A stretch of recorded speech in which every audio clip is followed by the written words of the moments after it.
मी प्रदीप मुर्मे. आज आपल्यासोबत प्राध्यापक डॉक्टर सतीश पवार आहेत. प्राध्यापक पवार हे लातूर शहरातील श्री विद्या आराधना अकॅडमीचे संचालक आहेत. अल्पावधीतच या अकॅडमीने लातूर पॅटर्नच्या वैभवामध्ये मोठी भर घातली आहे. या पार्श्वभूमीवर आज आपण डॉक्टर पवार यांच्याशी संवाद साधणार. सर नमस्कार. नमस्कार. नमस्कार. सर, लातूर शहरामध्ये जर आपण बघितलं तर महाराष्ट्रातील कानाकोपऱ्यातील हजारो अशा प्रकारचे विद्यार्थी शिक्षणासाठी आहेत. तर यामागचं नेमकं काय इंगित आहे? सर, लातूरला शिक्षणाची पंढरी म्हणून ओळखलं जातं. महाराष्ट्रच नाही तर आजूबाजूच्या शेजारील राज्यामधून सुद्धा आता शेकडोंच्या संख्येनं विद्यार्थी लातूरमध्ये येतात. महाराष्ट्रातील तर जवळपास हजारो विद्यार्थी लातूरमध्ये येतात.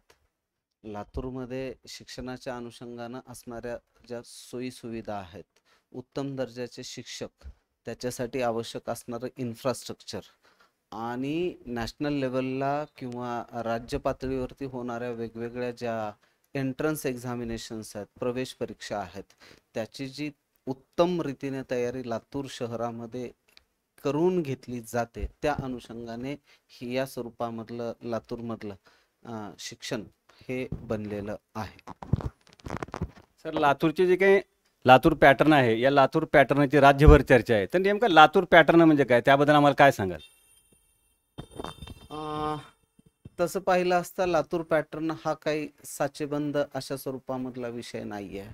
आपण पाहिलं की मागच्या अनेक वर्षांपासून, जवळपास 40 वर्षांपासून लातूर पॅटर्न गाजतोय. मग तो शालेय स्तरापासून ते पुढं एज्युकेशन म्हणजे हायर सेकंडरीपर्यंत तो येऊन पोचलेला विषय आहे. सुरुवातीला शाळांमध्ये 10वीची गुणवत्ता वाढावी, बोर्ड परीक्षांमधली, त्या अनुषंगाने प्रयत्न केले जायचे. नंतर मग मेडिकल आणि इंजिनिअरिंगचे ॲडमिशन्स असतील किंवा कॉमर्समध्ये CA फाउंडेशन वगैरे जे असेल, त्या संदर्भामधल्या ज्या काही परीक्षा देश पातळीवरती घेतल्या जातात, राज्य पातळीवरती घेतल्या जातात, त्या अनुषंगानं जे प्रिपरेशन असतं, त्यामुळं वारंवार ज्या पद्धतीनं परीक्षा पद्धती येते, ज्या स्वरूपामधली परीक्षा पद्धती येते, त्या स्वरूपामधले बदल इथल्या शिक्षण पद्धतीमधले इथल्या धुरीणांनी घडवून आणले आणि स्पर्धात्मक शैक्षणिक वातावरण जे बनवलेलं आहे, अतिशय स्पर्धात्मक अशा स्वरूपामधलं, खरं तर माझं असं व्यक्तिशः मत आहे की तेच खऱ्या अर्थानं लातूर पॅटर्न आहे. नेमकं या लातूर पॅटर्नचे जनक कोण आहेत, याबद्दल काय सांगाल? लातूर पॅटर्नचे जनक ॲज सच म्हणजे खूप वेगवेगळी नावं सातत्यानं घेतली जातात. मग त्यामध्ये आदरणीय अनिरुद्ध जाधव सर असतील, शाहू महाविद्यालयाचे शिवछत्रपती शिक्षण संस्थेचे ते सचिव आहेत सध्या. पूर्वी ते शाहू महाविद्यालयाचे उपप्राचार्य आणि प्राचार्य राहिलेले होते. वेगवेगळ्या शाळांमध्ये जे मुख्याध्यापक आणि तिथली शिक्षक मंडळी होती, शाहू महाविद्यालयामधली शिक्षक मंडळी होती, तत्कालीन कालखंडामध्ये दयानंद महाविद्यालय होतं किंवा अहमदपूरचं महात्मा गांधी महाविद्यालय होतं.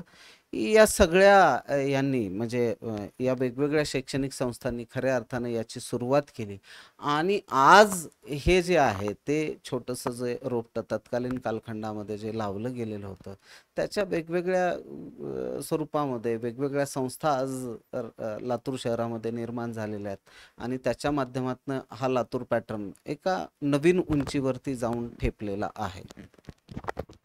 सर, संजय लड्डा आणि आपण मागील 2 वर्षापूर्वी विद्या आराधना अकॅडमीची सुरुवात केली आणि आज जर बघितलं आपण की आपल्या अकॅडमीला विद्यार्थी आणि त्याचबरोबर पालकांचा प्रचंड प्रतिसाद आहे. तर यामागचं नेमकं काय रहस्य आहे, काय सांगाल आम्हाला?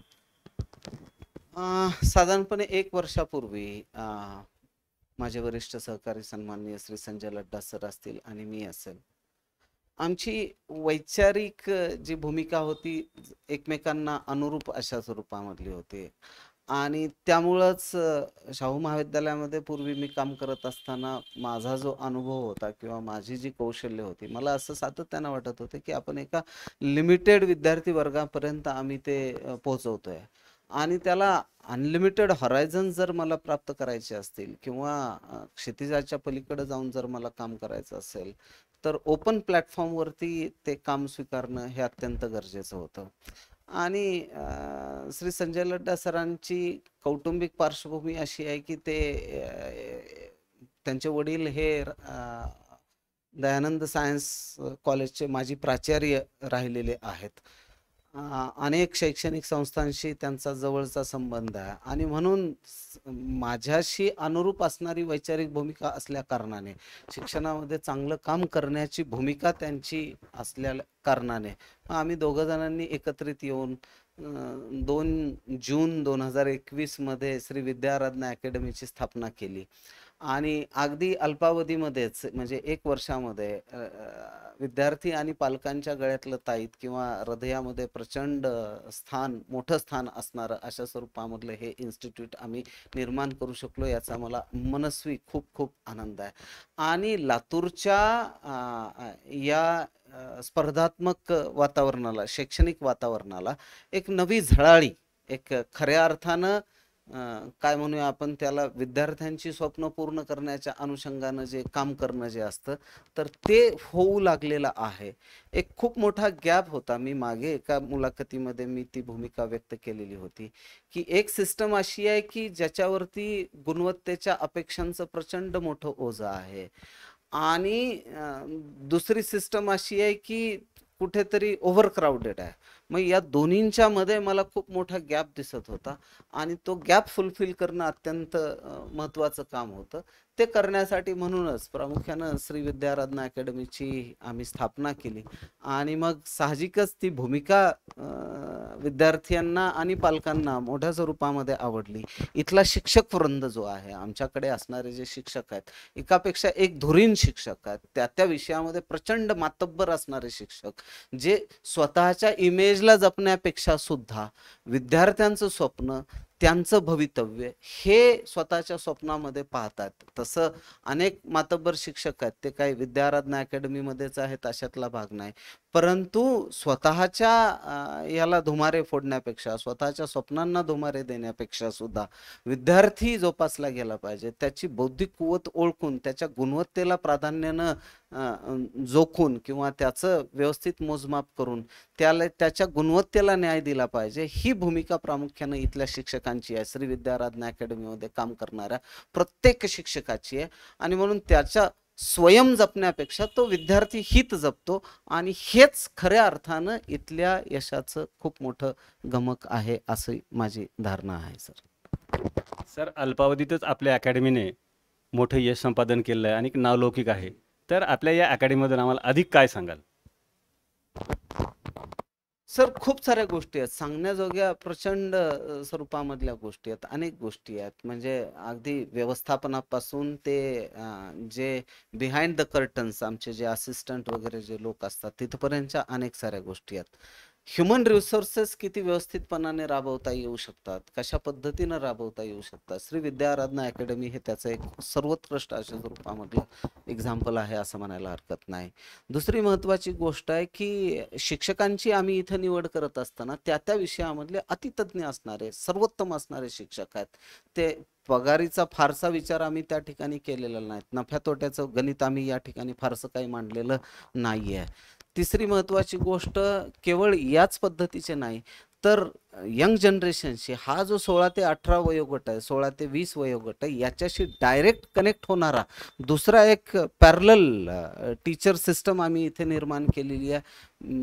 जसं की डॉक्टर APJ अब्दुल कलाम साहेब हे राष्ट्रपती असताना त्यांनी देशामध्ये 7 आयसर कॉलेजेसची निर्मिती केली आणि विशेषतः या आयसरमधले जे 2019-20ला ती पहिली बॅच पासआउट झाली MS वगैरे करून 2019ला, अगदी त्याच्यातले काही कॅन्डिडेट्स, उत्तम अशा स्वरूपामधले शिक्षक हेरून ते इथं आणले, त्यांना इथं तयार करण्याचं काम चालू आहे आणि खऱ्या अर्थानं वैज्ञानिक जाणीवा जोपासण्याचं काम या माझ्या आयसर पासआउट असणाऱ्या या शिक्षक बंधूंकडनं होत आहे.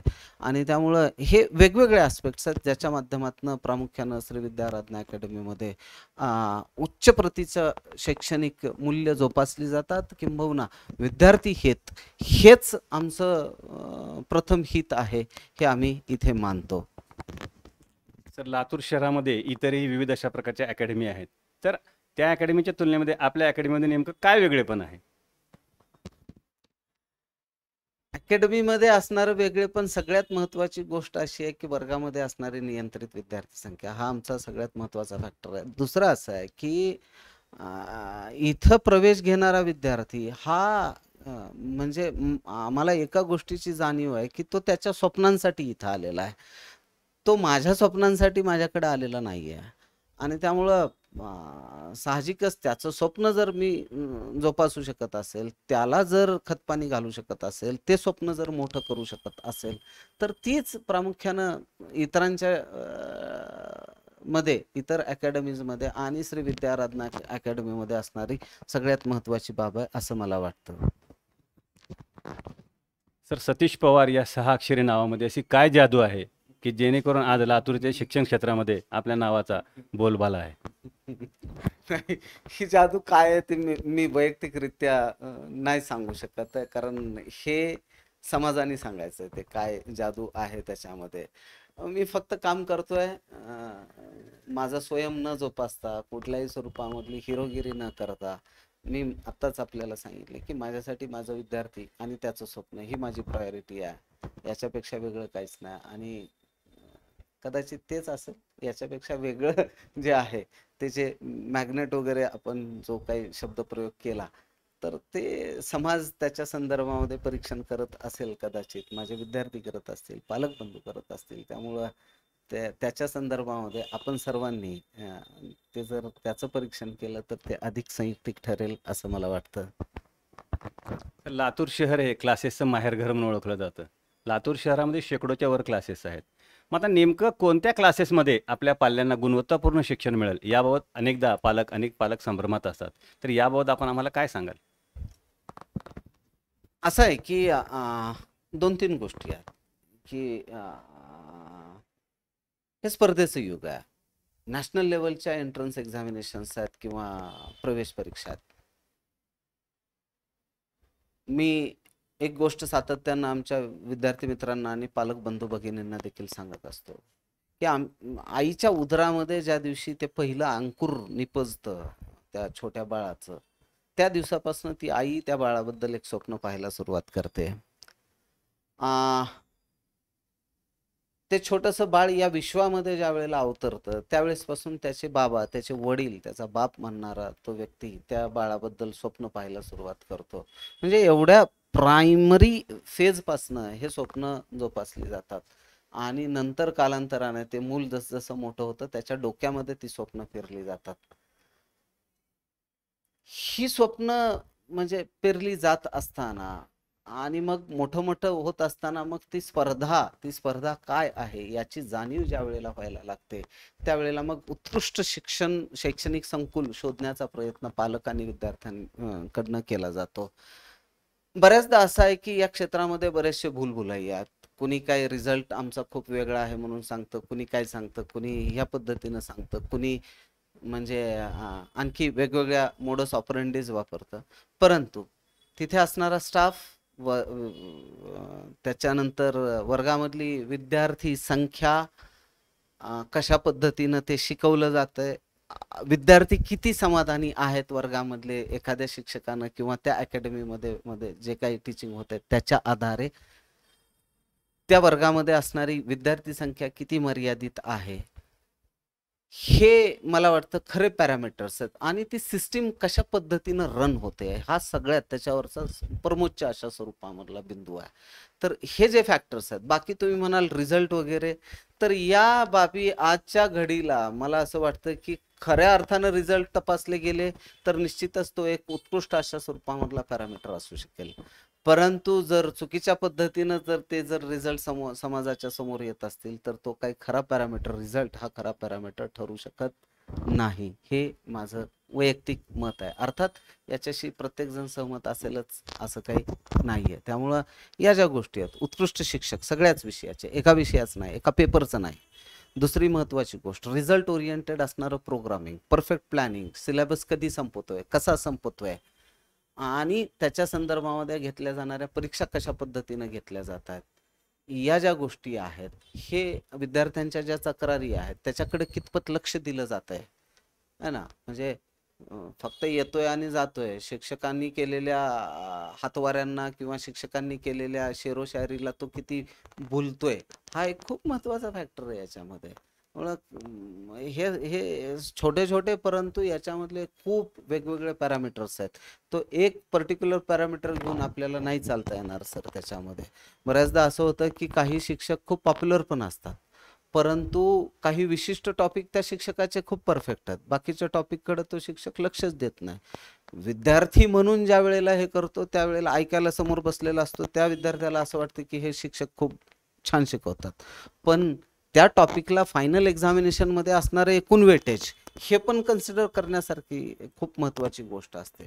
म्हणून या गोष्टींना काही किंमत नाही आहे. एक कन्सॉलिडेटेडली एकत्रितरित्या एखादं शैक्षणिक संस्था किंवा एखादं काय म्हणूया त्याला ऑर्गनायझेशन, एज्युकेशनल ऑर्गनायझेशन कशा पद्धतीनं विद्यार्थ्याला रिझल्ट ओरिएंटेड अशा स्वरूपामधली तयारी कशी करून घेतं, ते किती व्यवस्थित पद्धतीनं करून घेतं, ते एज्युकेशनल इन्स्टिट्यूट द बेस्ट अशा स्वरूपामधलं आहे असं मला वाटतं.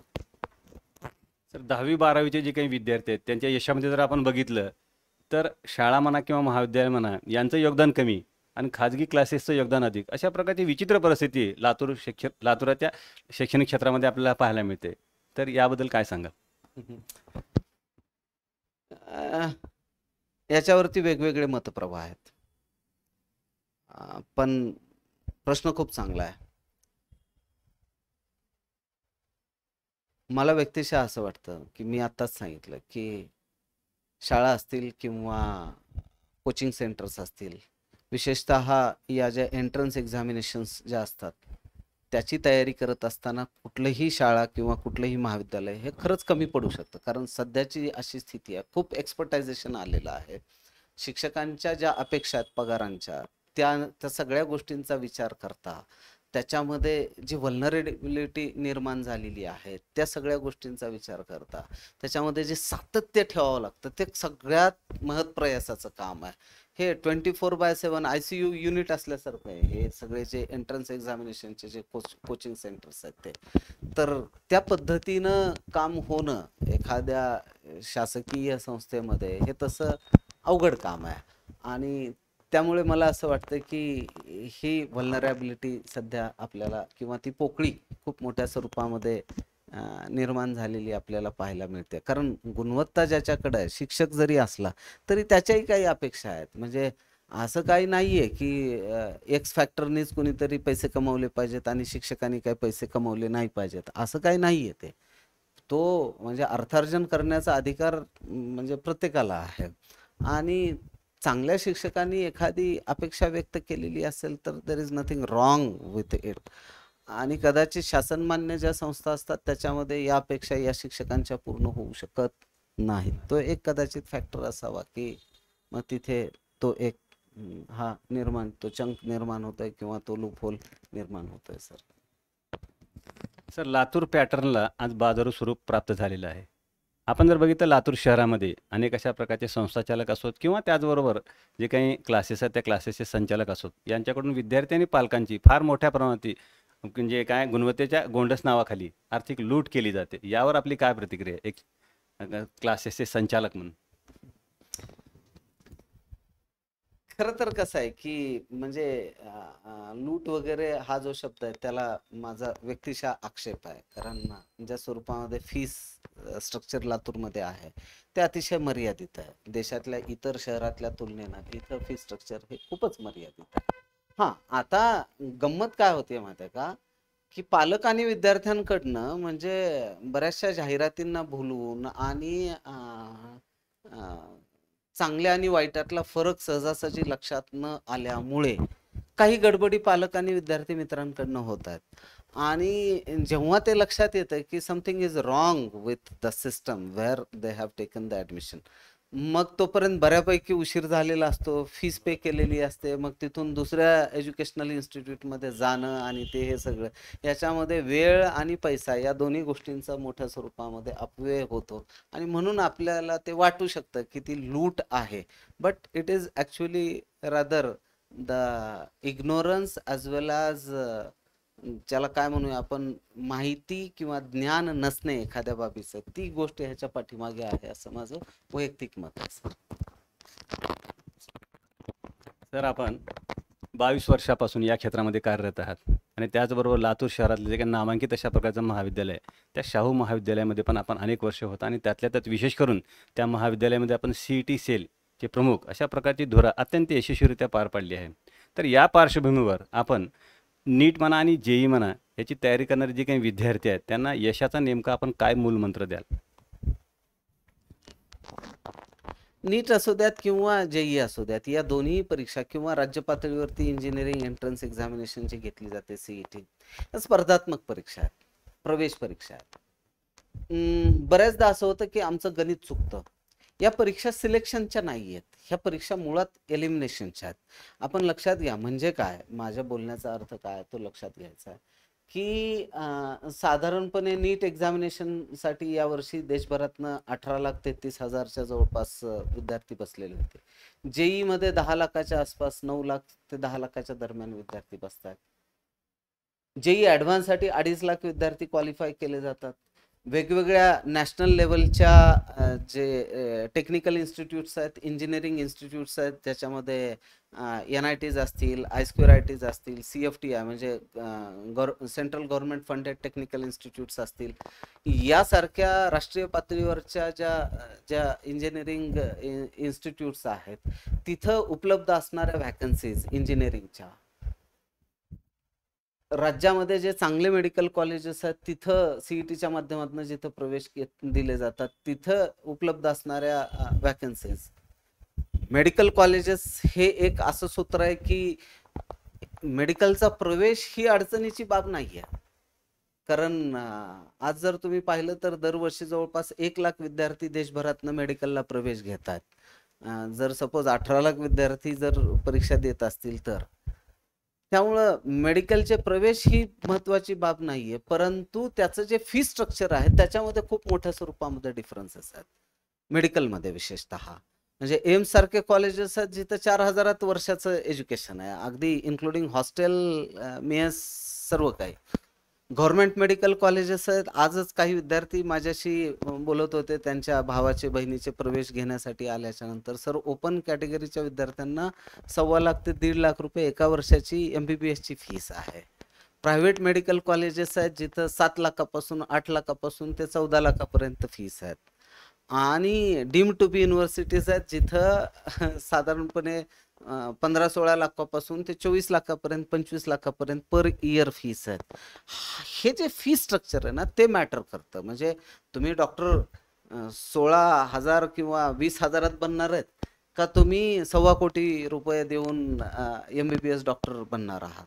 तुम्ही इंजिनियर बनत असताना अतिशय ॲव्हरेज लेवलच्या उगी काहीतरी करायचं म्हणून इंजिनिअरिंग चालवणाऱ्या कॉलेजमधनं तुम्ही इंजिनिअरिंग करणार आहेत का IITs असतील किंवा NITs असतील, ISQRITs असतील किंवा सेंट्रल गव्हर्नमेंट फंडेड खूप टॉप अशा स्वरूपामधले जे युनिव्हर्सिटीज आहेत किंवा कॉलेजेस आहेत, इवन प्रायव्हेटमधले सुद्धा बिट्स पिलानी असेल किंवा तत्सम अशा स्वरूपा मणिपाल युनिव्हर्सिटी आहे, सर्वोत्तम दर्जाचे इंजिनिअरिंग कॉलेजेस आहेत. तर कुठल्या ठिकाणी तुम्हाला प्रवेश घ्यायचा आहे त्या अनुषंगानं नॅशनल लेवलचं कॉम्पिटिशन आपल्याला तिथं कन्सिडर करावं लागतं. चूक कुठे होतीये, आमची सगळ्यात महत्त्वाची, विद्यार्थ्याला असं वाटतं की मी 10वी पर्यंत माझ्या वर्गामध्ये टॉपर होतो, पालकाला असं वाटतं की आमचा मुलगा शाळेत टॉपर आहे, वर्गामध्ये टॉपर आहे, परंतु तुमची पुढची स्पर्धा ही देशात टॉप असणाऱ्या विद्यार्थ्यांसोबत आहे ना. मग आणि तुमच्यासारख्या अशा गावागावागणीस असणाऱ्या शाळांमधले आणि वर्गांमधले टॉपर्स आहेत, हे कुठंतरी गणित चुकायला लागलंय. आणि त्यामुळं स्वतःला टॉप वगैरे कन्सिडर करण्यापेक्षा गुणवत्तापूर्ण शिक्षणाकडं जर आपण गेलो, आणि म्हणून तुम्ही जर, मी नेहमी बोलत असतो की काही गोष्टी टाळलेल्या बऱ्या असतात, पण मार्कांच्या मागे धावण्यापेक्षा गुणवत्तेचं शिक्षण, कन्सेप्च्युअल क्लॅरिफिकेशनचं शिक्षण जर विद्यार्थ्यांनी घेतलं तर मला वाटतं की तो या सगळ्या परीक्षांचा मूलमंत्र तो आहे. तुमच्या जर कन्सेप्ट क्लिअर असतील, nobody can stop you to achieve success in rather that is NEET or else JEE examination किंवा मग ती CET असू द्या. म्हणून कन्सेप्ट क्लिअर करण्याकडे विद्यार्थ्यांनी विशेष लक्ष देणं गरजेचं आहे. तर लातूर नगरी ही शिक्षणाची काशी पंढरी म्हणून ओळखली जाते. आपण जर बघितलं की लातूर शहरामध्ये जे काही नीटची तयारी करणारे जे काही विद्यार्थी आहेत, त्यांना अत्यंत चांगल्या अशा प्रकारचे यश मिळते किंवा मोठं यश मिळतं. परंतु त्या तुलनेमध्ये जेईची तयारी करणारे जे काही विद्यार्थी आहेत, त्यांना म्हणावं तसं यश मिळत नाही. तर याबद्दल आपण काय सांगाल? सर असं आहे की हे मिथ आहे, म्हणजे हे चुकीचं अशा स्वरूपामधलं मिथ तयार झालंय की जेईच्या विद्यार्थ्यांना लातूरमध्ये यश मिळत नाही. ते तसं नाही आहे. मी शाहू महाविद्यालयामध्ये असताना जवळपास 50% जे काही संख्या असायची त्याच्या 50% पर्यंत विद्यार्थी आम्ही IIT, NIT, IIT पर्यंत पोहोचू शकलेलो होतो. मग हे इथं होतं अशातला भाग नाही. परंतु आपण जर पाहिलं की आपल्या 10वी पर्यंतचा बेस किती कंप्लीट झालेला आहे आणि पुढे ह्या परीक्षांचं, स्पर्धात्मक परीक्षांचं असणारं स्वरूप, याच्यामध्ये ट्रिमेंडस अशा स्वरूपामधला गॅप आहे. दुसरी महत्वाची गोष्ट अशी आहे की आमच्या राज्यामध्ये जे राज्यातले जे काही इंजिनिअरिंग कॉलेजेस आहेत, 10-15 खूप चांगले चांगले कॉलेजेस आहेत आणि त्यामुळे बऱ्याचदा विद्यार्थ्याचं असं हे असतं की हे का असतं की मला पुण्यामध्ये शिकायला जायचं आणि पुण्यामध्ये बरेचसे टॉपचे इंजिनिअरिंग कॉलेजेस आहेत. मग त्याच्यासाठी जेई करावं लागतंच अशातला काही भाग नाही. म्हणून ती स्पर्धात्मकता कुठंतरी कमी पडते आणि त्यामुळं हे तुम्हाला तो गॅप कुठंतरी दिसतंय. याच्यापेक्षा इथं तयारी होत नाही असं बिलकुल नाही. इथे 100% तयारी होते लातूर शहरामध्ये. हे आपण सर्वांनी, विद्यार्थी असतील किंवा पालकांनी असतील, हे लक्षात घेणं गरजेचं आहे. ऑप्शन्स वेगवेगळे आहेत. आमच्याकडे CET सारखं जे ऑप्शन आहे, ज्याच्या माध्यमातून राज्यातल्या चांगल्या इंजिनिअरिंग कॉलेजेसमध्ये आणि चांगल्या कोर्सेसला प्रवेश मिळतात.